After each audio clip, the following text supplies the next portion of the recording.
પાર્ટીના ઉમેદવારોને પસંદ કરવાના અધિકારો પાર્ટીની પાર્લામેન્ટરી બોર્ડને છે. એની અંદર ફેરફારો કરવાના અધિકારો પણ પાર્લામેન્ટરી બોર્ડને છે. એ અહીંયા કોઈ અટકળો કરવાની ના હોય, કોઈ એના અધિકૃત વક્તવ્યો સિવાયની વાતોમાં ક્યાંય ફેલાવવું ન જોઈએ નહીં. એમાં મેં તો મારું સ્ટેન્ડ ડે ફર્સ્ટ ક્લિયર કરી દીધું હતું. મારીથી જે શાબ્દિક ભૂલ થઈ હતી મેં એની માફી મીડિયાથી પણ માગી લીધી હતી અને ક્ષત્રિય સંમેલનની અંદર જઈને રૂબરૂ પણ માગી લીધી હતી. એ વિષય મારી દૃષ્ટિએ પૂરો થઈ ગયેલો છે અને મને ક્ષત્રિય સમાજના આગેવાનોએ પણ આ અંગે હૈયાધારણ આપેલી હતી.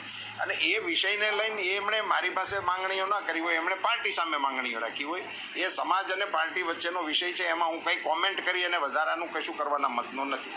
ક્ષત્રિય સમાજની લાગણીને જે ખવાણી હોય તો એટલા માટે તો મેં માફી માંગી છે અને એ સમાજને છાત્ર ધર્મ પ્રમાણે એ માફી આપી દે એ પ્રકારની વાતો અમે કરી રહ્યા છીએ અને અમારા આગેવાનો પણ કરી રહ્યા.